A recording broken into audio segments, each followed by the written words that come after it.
Fala pessoal, tudo bem com vocês? Eu sou Juan de Molinari, professor de Clínica Médica aqui do Estratégia Médica. Vou ter o prazer de te acompanhar agora numa aula de ecocardiograma em provas. Nossa, que tema específico, né? É específico, mas tem caído cada vez mais nas provas. Ainda bem que não cai de uma maneira muito específica, cai de uma maneira mais geral, porque o ecocardiograma beira-leito é uma estratégia fundamental para o clínico no dia a dia, para os residentes no dia a dia. Então a gente precisa ter um conhecimento básico de ecocardiograma para acertar a questão de prova e também para agregar a nossa prática médica. Eu vou fazer a análise do ecocardiograma sobre o protocolo RUSH. Esse protocolo foi criado para avaliação dos pacientes em choque. É um protocolo rápido para a gente tomar a decisão, definir qual tipo de choque o paciente tem, qual a etiologia daquele choque, qual o diagnóstico sindrômico do choque, qual o diagnóstico etiológico, para a gente tomar conduta. O protocolo RUSH avalia vários tópicos, não só o ecocardiograma. Hoje nós só aprenderemos ecocardiograma e a análise da veia cava, porque não cabe aqui a gente analisar líquido peritoneal, não cabe aqui analisar também o ultrassom de pulmão, porque o ultrassom de pulmão foi avaliado e foi extremamente falado para nós na aula de POCUS, Ultrassom Point of Care. Então eu recomendo, se você está assistindo essa aula na nossa plataforma, que você retome a aula de Ultrassom Point of Care de pulmão antes de iniciarmos a aula do protocolo RUSH, tá bom? O protocolo RUSH, então, vai tentar diferenciar os vários tipos de choque, tanto no diagnóstico sindrômico quanto etiológico. Vamos relembrar isso rapidamente? Veja só, a gente pode dividir os tipos de choque da seguinte forma, classicamente. Choque distributivo, que o grande representante dele é o choque séptico, tipo mais comum de choque, mas nós temos também choque anafilático, neurogênico, insuficiência adrenal, queimadura grave, aqui no choque distributivo. Choque cardiogênico, infarto do miocárdio, miocardite, arritmia, etiologia valvar, que geralmente são etiologias de choque com redução abrupta do débito cardíaco, choque hipovolêmico, representado por condições clínicas e traumáticas, entram aqui as hemorragias, as perdas gastrointestinais, também as queimaduras, a poliúria, tudo isso entra aqui no choque hipovolêmico. E por último, o choque obstrutivo, que é uma causa de choque que tem um fator anatômico obstrutivo determinando a causa de choque e que, se revertido, muitas vezes traz um grande resultado. O problema é que, às vezes, a reversão desse fator obstrutivo não é nada simples. E aqui a gente está falando do choque mediado pelo pneumotórax hipertensivo, pelo tamponamento cardíaco, pericardite constritiva, tromboembolismo pulmonar e a dissecção de aorta, tá bom? Então, nossa avaliação vai se basear na diferenciação desses vários tipos de choque, inclusive falando das etiologias em alguns momentos, tá? A avaliação do protocolo RUSH, ela se dá em 3 etapas. Primeira etapa é avaliarmos a bomba, o coração do paciente, se ele está hipercontrátil, hipocontrátil. O segundo foco de avaliação será o tanque. Já ouviu aquela expressão beira-leito? Esse paciente está com um tanque cheio, está com um tanque vazio, ou seja, como está o volume intravascular deste paciente. Essa é a ideia. O tanque a gente pode avaliar de várias formas, por exemplo, com a análise da veia cava. Nós veremos isso daqui a pouco, tá bom? E por último, avaliaremos também os vasos. E aqui, quando eu falo vasos, eu estou falando de basicamente 2 vasos. Estou falando da aorta, procurando aqui uma dissecção de aorta, uma rotura da aorta, um aneurisma de aorta também. E também estou falando dos membros inferiores, procurando uma trombose venosa profunda, que foi avaliada por nós na aula de Ultrassom Point of Care também, tá? Então essa é a avaliação em 3 etapas. E aí a gente começa pela avaliação do coração, da bomba cardíaca, né? Nós temos aqui, então, algumas possibilidades. Veja só, se na minha avaliação do protocolo RUSH eu vejo uma disfunção isolada do ventrículo direito num paciente com choque, a minha principal suspeita diagnóstica passa a ser de um choque obstrutivo, especificamente o tromboembolismo pulmonar. Guarda para mim um grande conceito de TEP. Olha só, presta atenção. O eco não é um exame muito bom, muito sensível para a gente fazer o diagnóstico de TEP. Não tem esse objetivo. O que o eco é fundamental na avaliação do tromboembolismo pulmonar, porque o eco ele vai mostrar para a gente se o nosso paciente tem ou não tem disfunção do VD. Isso interessa muito naquele paciente instável. Sabe aquele paciente chocado e que alguém fala assim, poxa, será que não é TEP? Será que é TEP o diagnóstico desse paciente? Pois é. O tromboembolismo pulmonar só pode causar choque se houver disfunção do VD. Então veja só, não é todo TEP que dá disfunção do VD, mas para o TEP ser instável, ter um choque associado, eu tenho que ter disfunção do VD. Então se eu estou avaliando a etiologia do choque do paciente e ele não tem disfunção do VD, eu não descartei TEP, mas eu falo para você, a causa do choque não é TEP, porque não existe disfunção do VD pelo TEP não existe instabilidade hemodinâmica pelo TEP sem disfunção do VD. Então o eco serve para isso. Se não tiver disfunção do VD, eu já sei que a causa do choque não é TEP.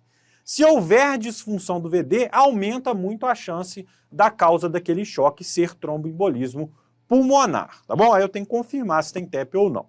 Seguindo, no coração eu também posso verificar um derrame pericárdico. E aí também vai falar a favor aqui de um choque obstrutivo, aqui claramente por tamponamento cardíaco. A gente vai aprender na aula de hoje a como observarmos choque por tamponamento cardíaco nas imagens de prova, tá? Seguindo, se ele vem com o ventrículo esquerdo hiperdinâmico, então o ventrículo esquerdo está desesperado para contrair. Por que o ventrículo esquerdo está desesperado para contrair? Porque o paciente tem uma condição de choque, então ele tem um desbalanço oferta-demanda e ele tem um coração bom, por isso que ele está hipercontrátil. Isso vai acontecer em quais situações? Em duas, basicamente. No início de um choque distributivo, do choque séptico, o coração tenta compensar o aumento da demanda do paciente, aumentando ali a contratilidade, o volume sistólico, o débito cardíaco, e também no choque hipovolêmico. Faltou sangue no paciente, murchou o sangue do paciente, né? Tá vazando, o coração começa a contrair desesperadamente. Então, quando a gente tem um VE hiperdinâmico, isso fala a favor de choque hipovolêmico ou distributivo. E por último, se o paciente tem disfunção do VE, então o VE deu uma esborrachada, né? Ele não está contraindo bem, ele está fraco. Se isso está acontecendo no nosso paciente, o choque deve ser cardiogênico, obviamente. E aí eu só vou lembrar uma coisa para a prática, não tanto para a prova. É claro que esses perfis de choque podem se misturar. Eu posso ter um paciente com infarto agudo do miocárdio que evoluiu com choque séptico lá no hospital. Isso não é impossível, pelo contrário, isso é muito comum. Mas em prova ele quer que a gente separe o paciente em grupos diferentes, né? Então é isso que a gente vai aprender hoje, tá bom? Seguindo, a gente vai avaliar o tanque do paciente. Está com o tanque cheio ou tanque vazio? Como é que está aí esse paciente neste momento? O tanque aqui a gente mistura tanto a análise da veia cava inferior, quanto a análise da presença de líquido livre no peritônio, quanto a análise do pulmão, que nós chegamos a ver lá na nossa aula de ultrassom point of care. Então no pulmão, a gente aprendeu lá na aula de POCUS, que quando eu tenho ponto pulmonar, eu tenho um sinal sugestivo de pneumotórax. Pneumotórax dá o ponto pulmonar, que é a divisão daquela região em que a pleura desliza e a que a pleura não desliza, tá? Pneumotórax, um choque obstrutivo nessa circunstância. Ah não, eu tenho uma veia cava colapsada, então a veia cava está fechada. O que isso quer dizer para mim? Provavelmente esse paciente está seco. Isso acontece em duas situações, tanto no choque distributivo, choque séptico, quanto no choque hipovolêmico. Eu posso ter ali a cava colapsando, a cava fechando, né? Sinal de que o tanque está vazio. Se eu tenho líquido livre no peritônio, então eu tenho sinais de que o paciente pode ter uma hemorragia, por exemplo. Isso fala muito a favor de um choque hipovolêmico, tá bom? E por último, se a cava está distendida, o tanque está cheio, e eu tenho linha B pulmonar, o que significa isso? Líquido no pulmão, líquido no alvéolo. Provavelmente o que está acontecendo? Eu tenho um paciente com a cava dilatada e com líquido no pulmão. Ele deve estar em edema agudo, ele deve estar num choque cardiogênico, tá bom? E finalizando aqui o nosso protocolo RUSH, a gente vai avaliar os vasos. Os vasos eu olho tanto para a aorta quanto para as veias do membro inferior procurando trombose venosa profunda. Se eu tenho um aneurisma de aorta, o choque pode ser hipovolêmico, né? Eu posso ter tido uma rotura da aorta, por exemplo, uma dissecção da aorta também.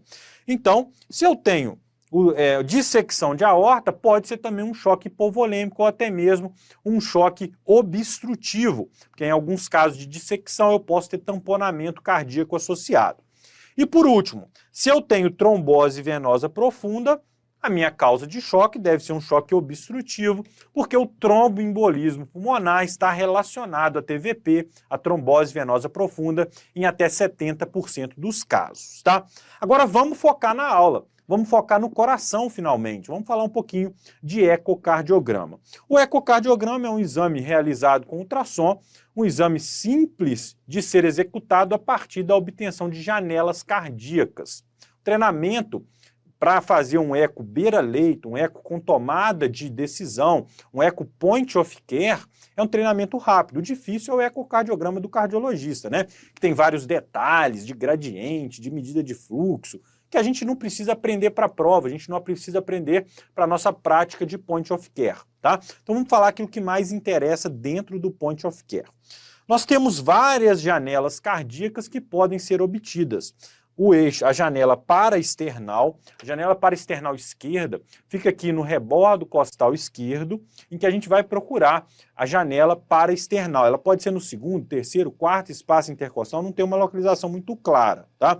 Vou mostrar daqui a pouco.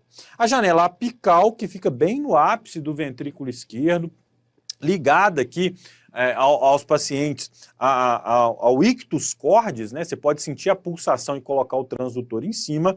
E nós temos também a janela subcostal, que daqui a pouco vou mostrar para você, uma janela que a gente pega bem baixo aqui do apêndice xifoide. O ideal para fazer o eco é que o paciente esteja em decúbito lateral esquerdo, mas é óbvio que pacientes muito graves, chocados, a gente vai ter que fazer o eco em decúbito dorsal mesmo, como está mostrando a imagem aqui, tá bom? Bora ver então a primeira janela, que é a janela paraesternal. Vou mostrar aqui o que você tem que saber. Janela paraesternal, a gente coloca o transdutor na linha paraesternal e procura obter essa imagem aqui, ó. Deixa eu dar um zoom nessa imagem. Presta bastante atenção comigo, a gente vai tentar entender essa imagem. Isso já caiu em prova mais de uma vez, tá bom? Então olha só, quando você coloca o transdutor na linha paraesternal, você vai olhar para o coração de lado, como se o coração tivesse deitado. Então deixa eu te mostrar essa imagem. A gente usa no eco um transdutor setorial, então ele abre um setor aqui da imagem para a gente. O transdutor está colocado aqui em cima, ó. Tá bem aqui. Então a imagem se abre a partir daí. Então aqui no iniciozinho da imagem, o que a gente vê é o quê? PL, tecido subcutâneo, é isso que está aparecendo. E logo depois vem uma linha hiperecogênica, brilhando. Essa linha hiperecogênica aparece aqui e aparece aqui embaixo também, ó. E ela é o quê? É o pericárdio do paciente. É o pericárdio. O pericárdio é a estrutura mais hiperecogênica do coração. Brilhou, deve ser o pericárdio, tá bom? Então o pericárdio aparece lá em cima e aparece aqui embaixo na minha imagem do coração deitado. Agora veja só, depois que aparece o pericárdio, eu vejo que tem uma estrutura mais escura, hipoecogênica. O que é preto na imagem do ultrassom? Geralmente é líquido. Então isso aqui é sangue, é uma cavidade cheia de sangue, uma cavidade cardíaca cheia de sangue. E veja só, essa primeira cavidade é a mais próxima do transdutor. Então ela é a mais próxima da parede do tórax, é a mais colada na parede do tórax. Pensa comigo, se você tomar uma facada no coração, uma facada no peito, vai acertar qual cavidade cardíaca? Isso já caiu em questão de trauma. Vai acertar o ventrículo direito. Ventrículo direito é a cavidade mais anterior da caixa torácica. Então aqui em cima, essa cavidade que a gente está observando é o ventrículo direito, tá bom? Agora, procura observar a imagem comigo. O coração está de lado, tá bom? Tem aqui, ó, uma outra estrutura muscular, um músculo, separando o ventrículo direito de uma outra cavidade cheia de sangue. E depois tem mais músculo aqui embaixo, ó. Então, esse músculo aqui deve ser quem? O septo interventricular. Bem, se é o septo interventricular, quem está abaixo dele é o outro ventrículo, o ventrículo esquerdo. É isso que você tem que reconhecer na janela parasternal, tá bom? Septo interventricular, ventrículo esquerdo. Dentro do ventrículo esquerdo, nós temos duas válvulas. Quais são as válvulas? A válvula mitral, que liga o ventrículo esquerdo com o átrio esquerdo, e a válvula aórtica, que liga o ventrículo esquerdo com a aorta. Então acompanha comigo aqui, ó.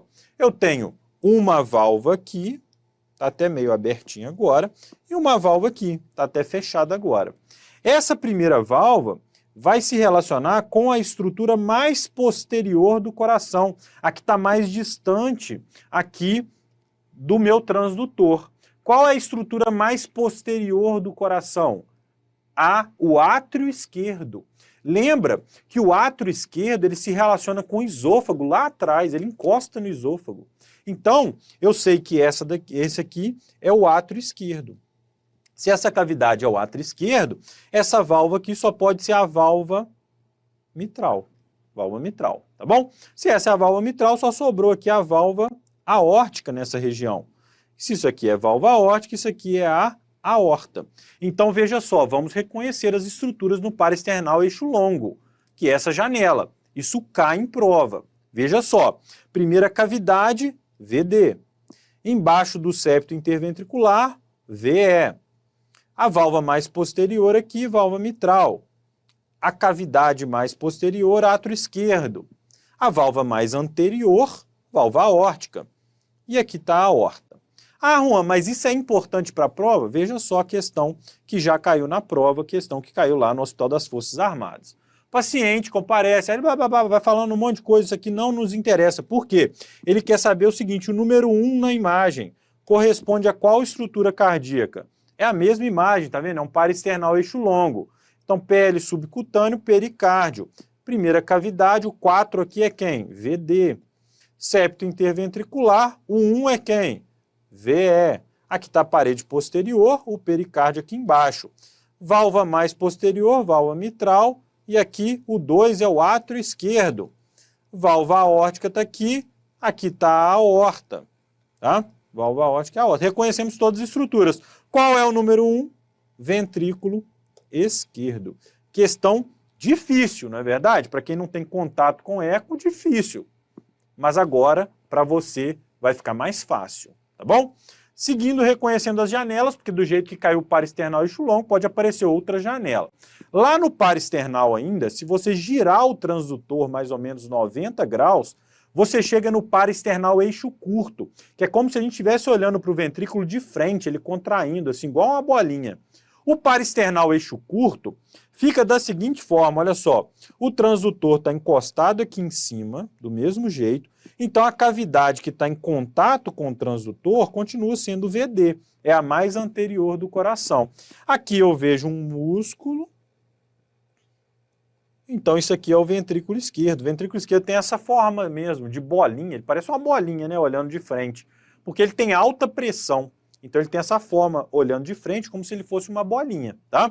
Dentro do ventrículo esquerdo, olha, não confunda. Tivemos uma questão em 2024 que mostrou esta imagem. E muitos alunos falaram assim, dentro do ventrículo esquerdo tem trombo. Não tem trombo. O que é isso aqui, ó? Isso aqui são os músculos papilares. Lembra deles? Músculos papilares. Ficam lá dentro do ventrículo esquerdo segurando a cordoalha tendínea da mitral. Então, reconhecemos aqui agora o parasternal eixo curto. As cavidades que aparecem nesta imagem. Agora vamos seguir. No apical, o que a gente espera encontrar? Bem, eu estou com o transdutor colado em quem? No ápice do ventrículo esquerdo, abrindo a minha imagem aqui, ó. Então, embaixo do transdutor, essa estrutura em elipse aqui, é o ventrículo esquerdo. Eu estou com o transdutor colado no ápice do ventrículo esquerdo. Se esse aqui é o ventrículo esquerdo, esse aqui só pode ser quem? O átrio esquerdo, é mais posterior. Aqui eu tenho a válvula mitral, tá bom? Aqui eu tenho o septo interventricular e esse aqui é quem? É o VD, o ventrículo direito.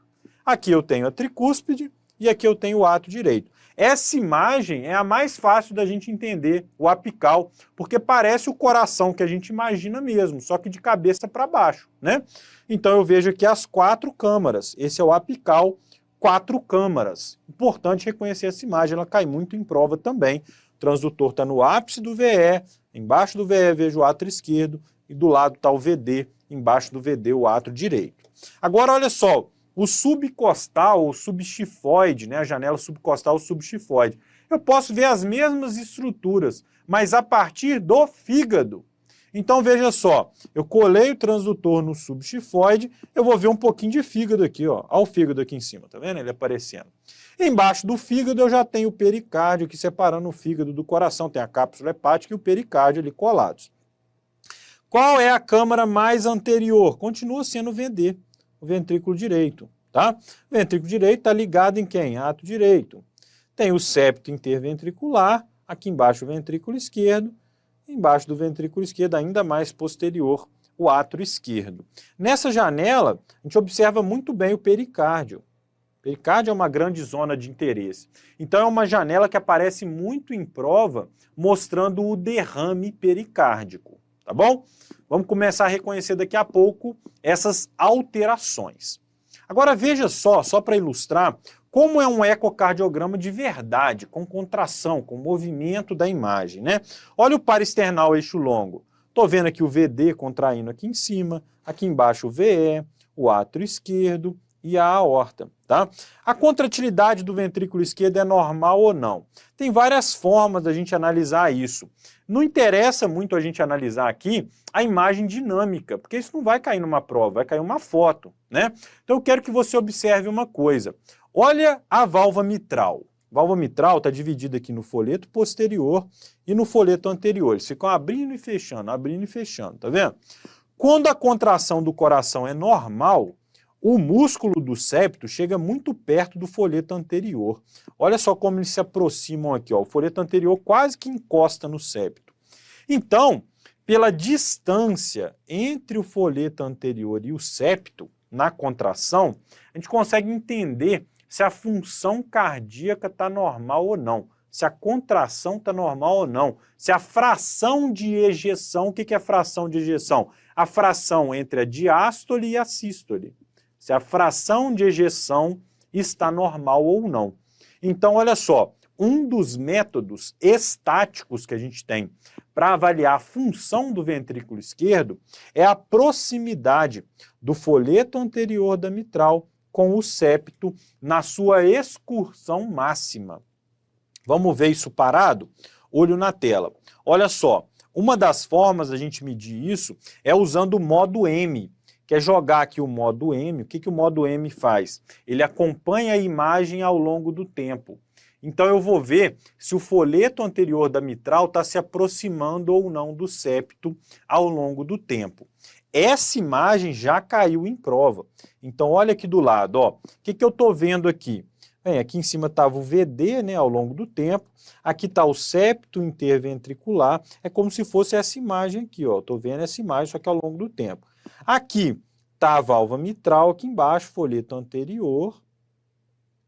E aqui o folheto posterior, ó, da válvula mitral. Aqui está a parede posterior do ventrículo esquerdo. Não sei se você conseguiu entender. Reflete o seguinte, ó. Esta imagem aqui é a mesma coisa que está acontecendo aqui nessa linha amarela, tá bom? Agora veja só, o folheto anterior, ele está muito longe do septo, tá vendo? Olha como é que eles estão distantes, ó. Essa é a distância. Quando essa distância aqui é maior do que 1 centímetro, ou seja, quando o folheto anterior não aproxima muito do septo, quando eles ficam muito distantes, isso é um sinal de disfunção ventricular, de perda de contração ventricular. E quando a gente faz o modo M, a imagem fica desse jeito aqui, ó. Igual está mostrando aqui a imagem, esse paciente que tem disfunção ventricular. Isso é chamado sinal do pinheiro tombado, porque a válvula mitral fica lá no fundo da imagem, ó, quase que encostada na parede posterior. Parece uma árvore caída, parece um pinheiro tombado mesmo. Então, quando aparecer em prova sinal do pinheiro tombado, significa o quê? Disfunção ventricular, fração de ejeção baixa. É isso que significa. Anota aí. Sinal do pinheiro tombado, disfunção ventricular, fração de ejeção baixa. Tá bom? Quero que você entenda isso comigo. Olha esse outro exemplo aqui, ó. Jogou o modo M lá, ó. Aqui está o septo, aqui está a mitral, né? E vamos ver como é que está a movimentação. Aqui está o septo, aqui está a válvula mitral. Olha só, a válvula mitral quase que encosta no septo. Está batendo no septo. Então aqui a fração de ejeção do ventrículo esquerdo está normal. Normal nessa nossa imagem. Naquela anterior estava reduzida. Essa aqui não tem sinal do pinheiro tombado, aquela lá tem, porque a válvula mitral está lá para baixo, tá bom? Deu para entender? Bora seguir então. Veja só esse vídeo aqui, ó. Esse vídeo já é de um coração fraco, disfuncionante. A contração, ela não está aproximando as paredes do ventrículo esquerdo. Se você for observar que o folheto anterior da mitral, ele fica muito longe do septo, tá vendo? Muito distante do septo, ó. Então, se ele está muito distante do septo, isso aqui daria um sinal do pinheiro tombado, e esse é um sinal de disfunção ventricular. Essa imagem não vai aparecer em prova, porque ela está em movimento. O que vai aparecer para a gente é aquela imagem estática do sinal do pinheiro tombado. Agora presta atenção, vamos mudar agora de tema, né? Falei da função sistólica. Agora eu vou falar da função diastólica. Isso não cai muito em prova, mas já caiu uma vez, então vou passar rápido por isso. Uma das maneiras que a gente avalia a função diastólica é colocando um Doppler entre o átrio esquerdo e o ventrículo esquerdo, aqui dentro do ventrículo esquerdo, para pegar o fluxo diastólico, o fluxo que sai do átrio e vai para o ventrículo. Você lembra lá da fisiologia cardíaca? Provavelmente não. O que acontecia lá? No início da diástole, o sangue sai do átrio para o ventrículo esquerdo por diferença de pressão entre as câmaras. É uma fase passiva da diástole, a fase de enchimento ventricular, enchimento rápido do ventrículo, tá? A fase de enchimento rápido é representada aqui no nosso Doppler por uma onda, a onda E. A primeira onda aqui que aparece na diástole é uma onda que está sempre presente, que é a onda de enchimento rápido. Só que aí no final da diástole, o que acontece? O átrio esquerdo contrai para jogar o restinho de sangue que estava nele para dentro do ventrículo. Essa fase é a fase ativa da diástole, que é a contração atrial. Então a diástole é dividida em duas fases, enchimento rápido e contração atrial. Então a gente vê no Doppler as duas ondas aqui, ó, onda E, enchimento rápido, e onda A, de contração atrial. Isso já caiu como em prova? Da seguinte forma, olha só. Se você tem um paciente que não tem contração atrial, paciente, por exemplo, em fibrilação atrial, o átrio não contrai, né? Ele fica só fibrilando. Se ele não contrai, ele não produz onda A. Então, é impossível ter onda A em quem não tem contração atrial. Quer outro evento que já caiu muito em semiologia cardíaca? Paciente que está em fibrilação atrial não tem B4, porque B4 é um produto da contração atrial.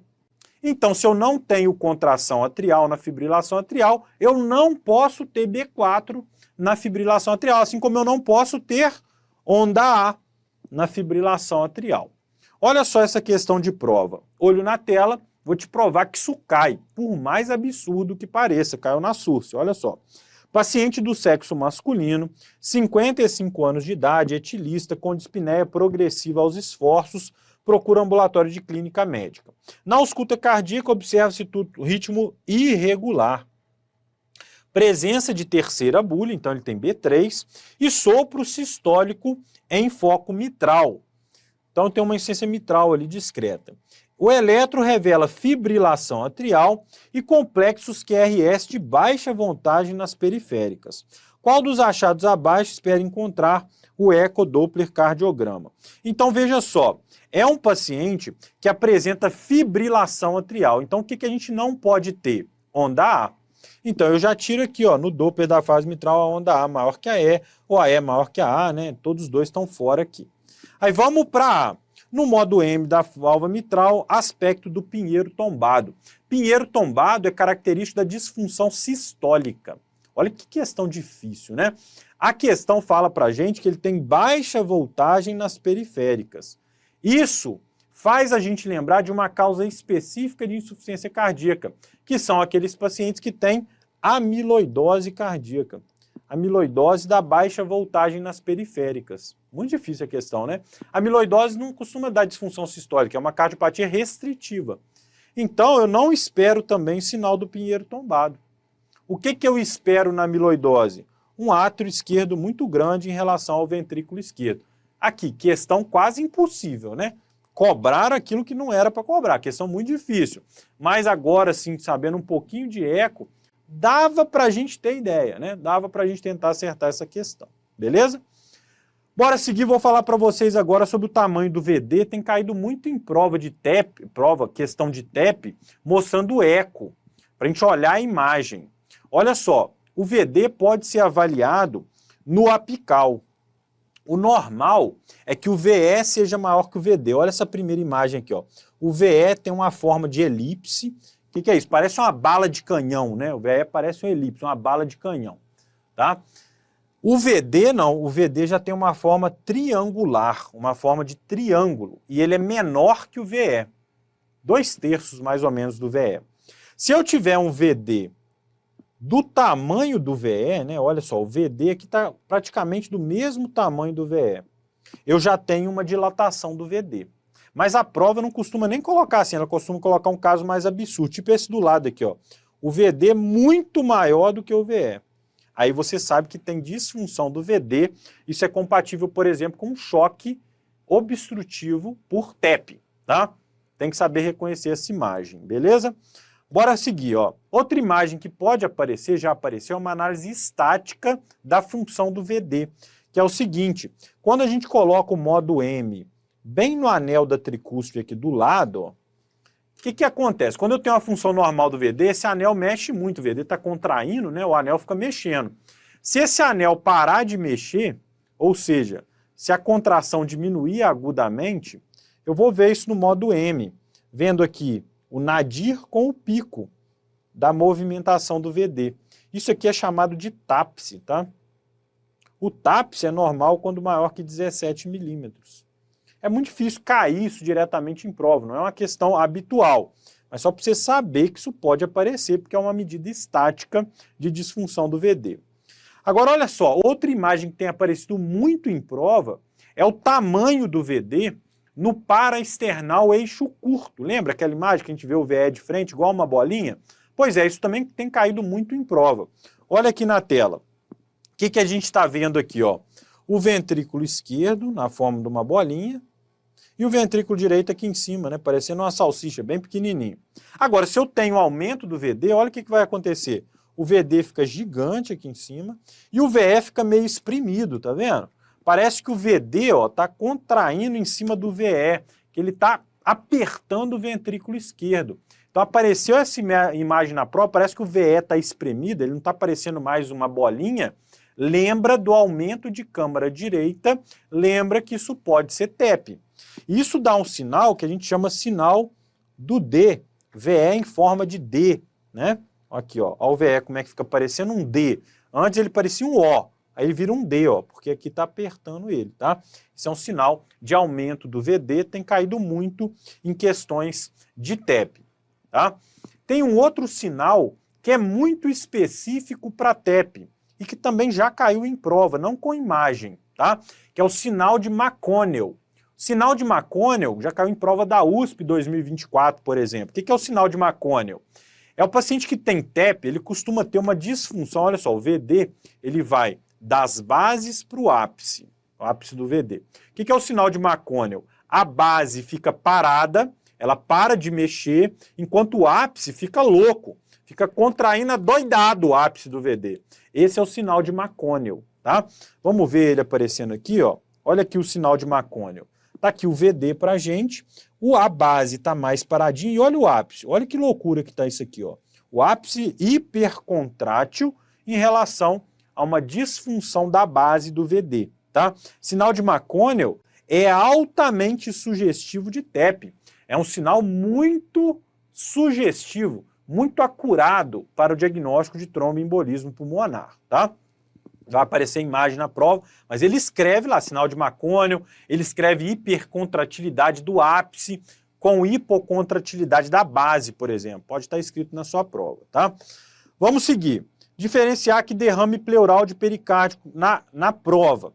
Então aqui a gente tem um paraesternal eixo longo do paciente e olha que curioso, ele tem uma baita região anecoica aqui embaixo, tá vendo? E aqui em cima também. Líquido preto, né? Líquido é preto na imagem. Então, é uma região anecoica. Isso é líquido, fora do coração. Ah, Juan, isso é líquido pleural ou pericárdico? A estrutura que a gente usa é a aorta. Isso aqui é a aorta descendente, ó, aparecendo aqui embaixo do coração, tá vendo? Todo líquido que vai anterior à aorta é pericárdico. Todo líquido que é posterior à aorta é pleural. Então, esse grande derrame aqui, ó, é derrame pleural, tá? Agora, essa fina lâmina aqui, ó, tá vendo que tem uma fina lâmina aqui? É pericárdico esse líquido aí, é um derrame pericárdico. Então, esse paciente tem os dois, tem derrame pericárdico e pleural, mas é claro que o pleural é muito mais volumoso do que o pericárdio neste nosso exemplo, tá? Outro exemplo para a gente poder ver, olha só que imagem bonita, né? O que a gente está vendo aqui? Um grande líquido em volta do coração. Esse líquido, essa região preta, anecoica aqui em volta do coração, ó. Esse líquido é pleural ou pericárdico? Bem, ele passa anterior à aorta, então ele é pericárdico, tá? Pericárdico. E olha só que imagem bacana, o que está acontecendo aqui? O coração está dançando ali, tá vendo? Dentro da caixa torácica. Isso é o que a gente chama de swinging heart. É um sinal que ocorre muito no tamponamento cardíaco, tá? Swinging heart. Isso aí pode acontecer de no eletro desse paciente, além dele ter uma baixa voltagem, porque tem muito líquido como um anteparo ao eletro, ele pode ter também um achado eletrocardiográfico que a gente chama aí de alternância elétrica. Como o coração está dançando, cada hora ele bate de um lugar. Então o QRS vai mudando de tamanho a cada batimento. Porque ele está mudando de lugar, né? Então vai mudando de tamanho. A alternância elétrica sugere tamponamento cardíaco, assim como essa imagem aqui, ó, também sugere tamponamento. E olha o que a imagem mostra pra gente. Olha o VD onde é que tá vendo? VD é isso aqui, ó, essa estrutura aqui. Olha como é que ele está colabando, ó. Colabamento do VD. Isso aqui também é muito sugestivo de tamponamento cardíaco. É um dos sinais do tamponamento, é o colabamento do VD, tá? Colabamento diastólico do VD, é o que está acontecendo aí nessa imagem. Então guarda a imagem, próximo do transdutor eu tenho líquido ao invés de ter o VD, isso aqui é derrame pericárdico. Tá? Vamos colocar algumas imagens estáticas agora, antes da gente ir para a questão de prova. Primeira imagem, paraesternal eixo curto. O que eu estou vendo aqui? O ventrículo esquerdo todo apertado. Tem alguém empurrando o ventrículo esquerdo aqui. Quem é? É o VD, que é o que está perto do transdutor no paraesternal, é o ventrículo direito. Então, eu tenho aqui um achado de um VD empurrando o VE, sinal do D no VE. Isso aqui é compatível com tromboembolismo pulmonar, tá bom? Agora, olha uma outra imagem que tem caído demais em prova. Veja só. O que a gente está vendo aqui? Bem, o transdutor colocado aqui em cima.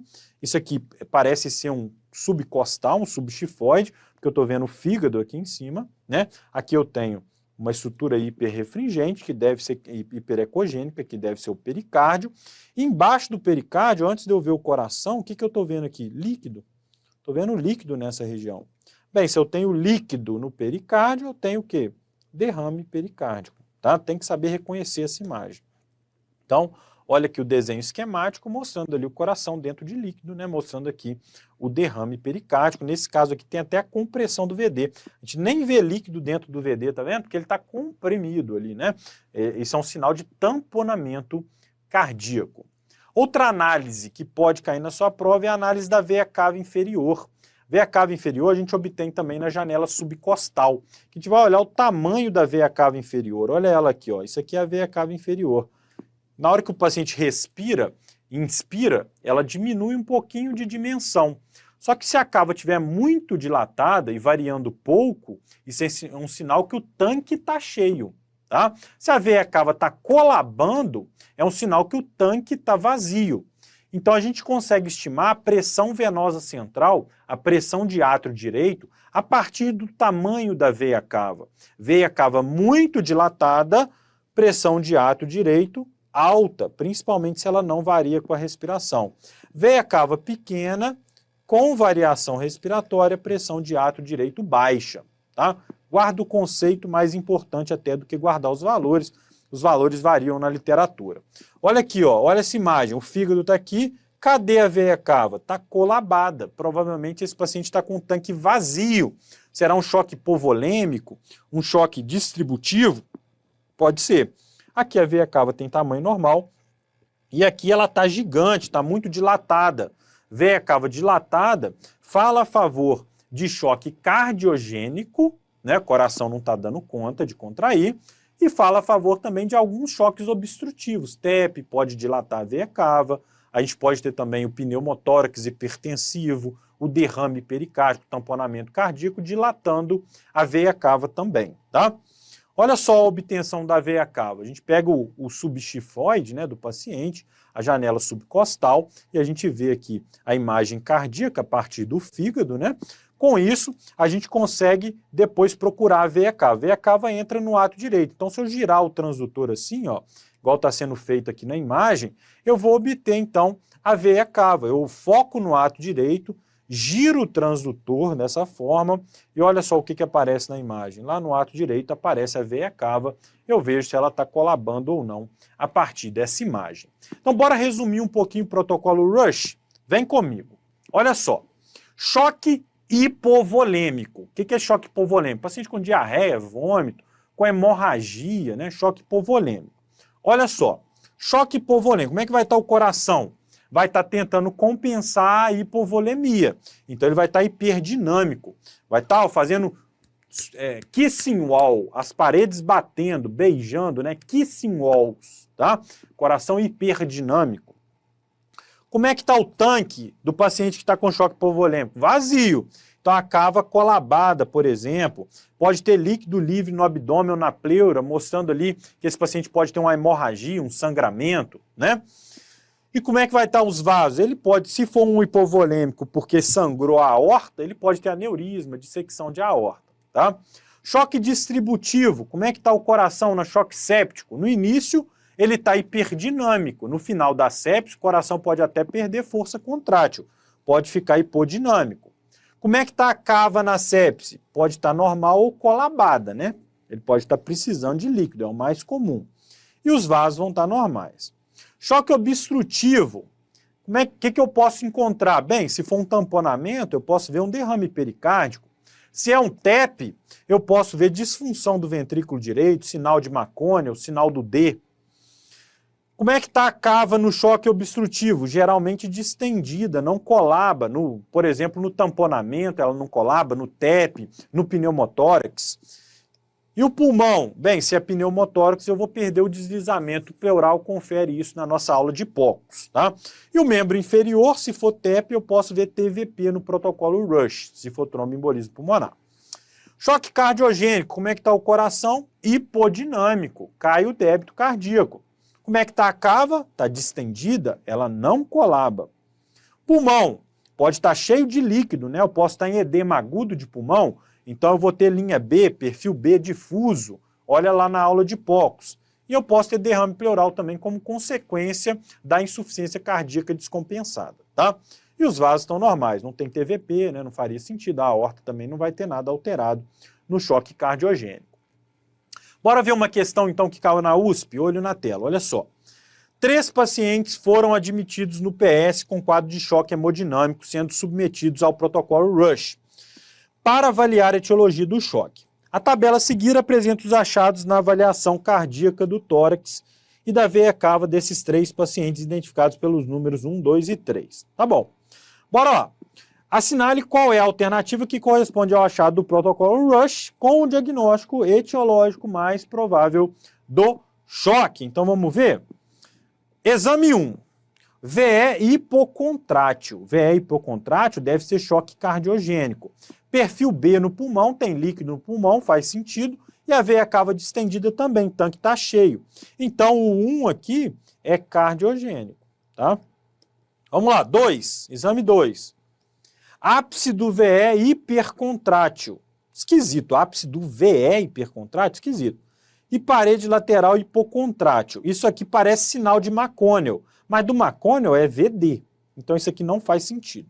Pulmão perfil A, isso seria compatível com TEP. Veia cava distendida seria compatível com TEP. Então fica a questão. Será que o autor errou aqui? Pode ser. O que provavelmente é o 2? É TEP.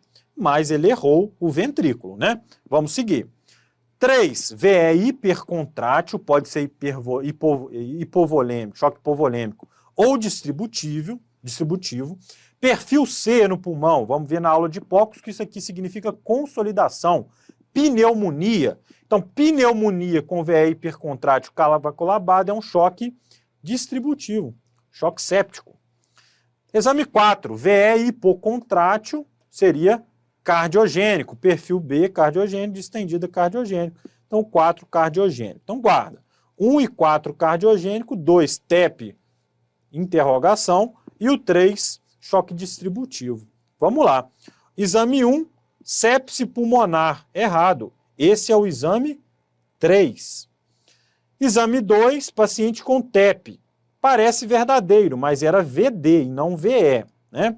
Exame 3, infarto anterior extenso, isso aqui dá choque cardiogênico. O exame 3 era compatível com choque séptico por pneumonia, então tá errado. Exame 4, aneurisma de aorta roto, daria um choque hipovolêmico, não tem nenhum aqui compatível com choque hipovolêmico, então tá errado. E aí, todos estão errados? O correto era o B, tá? A letra B. Ele errou o ventrículo mesmo, ele falou que era o VE hipercontrátil, era o VD. Adivinha? Recurso foi pedido, a USP não aceitou. Não faz sentido, isso é um erro objetivo da questão, tá? Enfim, se você soubesse o protocolo Rush, você poderia até perceber na hora da prova que ele escreveu errado, mas é uma pena a USP não ter aceitado o recurso, porque é uma questão óbvia de erro de digitação, tá bom? Bora seguir mais uma questão da USP pra gente, olha só. Tá lá um homem, procurou o pronto-socorro com quadro de dispneia e dor torácica que se iniciaram há 2 meses. Vem evoluindo com piora progressiva.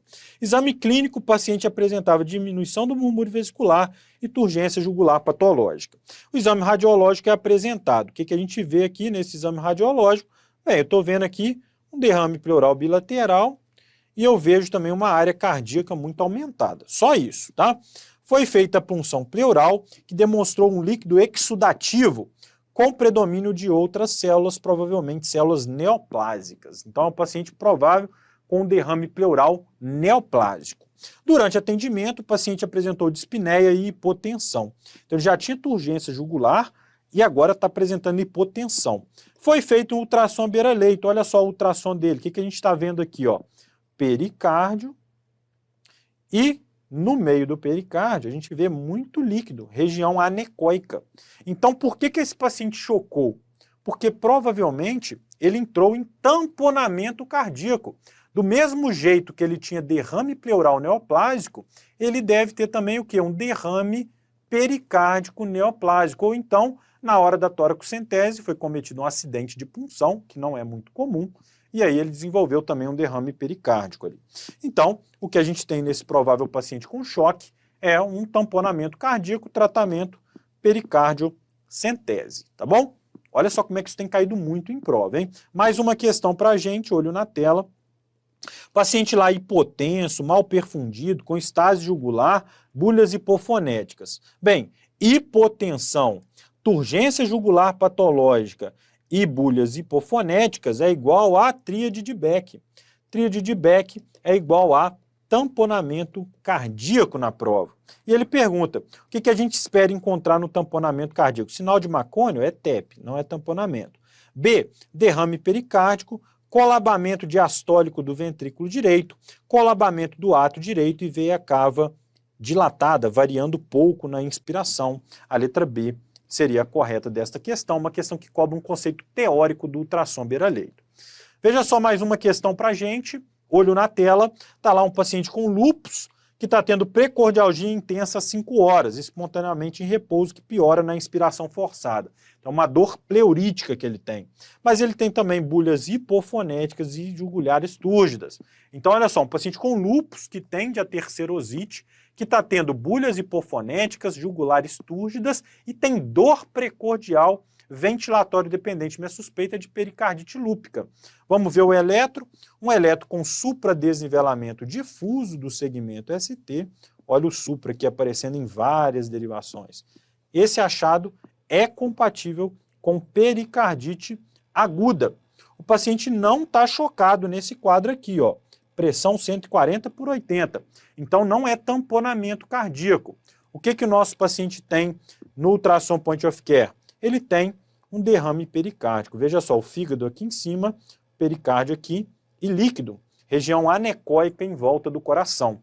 Bem, líquido é derrame pericárdico. Sem clínica de choque, não é tamponamento, é só derrame pericárdico. Junto com um eletro e com uma dor torácica ventilatória dependente, eu fecho o diagnóstico de pericardite aguda para o meu paciente. Vou tratar clinicamente aqui com anti-inflamatório, tá bom? Mais uma questão para a gente ilustrar o ultrassom na prova. Tá lá um paciente, olha só, essa questão muito boa, hein? Questão do Sul São Paulo. Paciente está lá com leucocitose, com neutrofilia, né?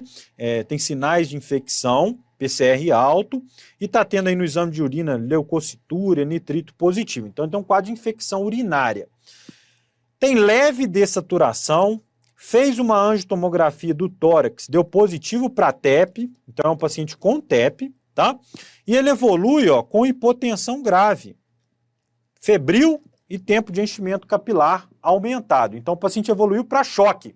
O paciente tinha, então, uma sepse e TEP, e evoluiu para choque. O que o autor da questão quer saber? O choque é séptico ou o choque é obstrutivo pelo TEP? E aí ele botou imagens do eco para a gente. Olha só, o VD está normal, está pequenininho aqui, ó, na imagem. Ele até legendou para a gente. E aqui também, ó, o VD pequenininho, o VE está esférico, há os papilares aqui no meio do VE. Então, o VD está de tamanho normal. Se eu não tenho aumento do VD, disfunção do VD, o choque não é pelo TEP. Ele tem TEP, confirmei o TEP, mas o choque não é pelo TEP, então é um choque distributivo, choque séptico. Vamos responder a questão então. Olha só que questão boa, né? Ele fala, ó, além das imagens anteriores, não havia alterações pleuropulmonares significativas, ou seja, não tinha edema agudo de pulmão, né? Não tinha nada disso. A cava dele tinha uma variação maior que 50%, estava colabando. Não tinha sinal do VD ou sinal do D. Então, realmente, ele não tinha disfunção do VD. Ele falou isso pra gente. Qual é a conduta? É do choque séptico. Anticoagulação plena, por quê? Porque ele tem TEP, tem que anticoagular o paciente, mas não tem que fazer trombólise. Não é instável o TEP. Tem que coletar hemocultura, urocultura e melhorar a antibiótico terapia do meu paciente. Questão excelente envolvendo o ultrassom point of care, né? Para a gente poder encerrar, mais uma questão interessante, olha só. Paciente de 36 anos chegou lá em parada cardiorrespiratória para a gente. Esse paciente voltou da parada hipotenso, com a frequência cardíaca aumentada, extremidades frias e livedo reticular. O eletro não tinha supra do segmento ST. Foi feito um POCUS para quê? Para evitar que esse paciente parasse de novo, para tentar identificar a causa da parada. Veja só o que o POCUS mostra para a gente. Olha essa imagem aqui, tenho certeza que você já conhece, para externar o eixo curto. Olha o tamanho do VD e olha o ventrículo esquerdo aqui numa forma de D. Ventrículo esquerdo pequenininho aqui em forma de D, sendo empurrado pelo ventrículo direito. Bem, se eu tive uma parada cardíaca e eu tenho um VD gigante, deve ser o que a parada cardíaca? Deve ser por TEP. Então, o que eu tenho que fazer para esse paciente não parar de novo? Tratar o TEP. Eu tenho que tratar o TEP instável. Esse paciente está extremamente chocado com trombolítico, alteplase. Beleza? Pessoal, vou ficando por aqui. Recomendo que você reveja essa aula algumas vezes aí para você guardar esses conceitos, tá bom? Vou deixar aqui meu Instagram, @prof.juandemolinari, para em caso de dúvida você entrar em contato comigo lá. Forte abraço, bons estudos e até a próxima.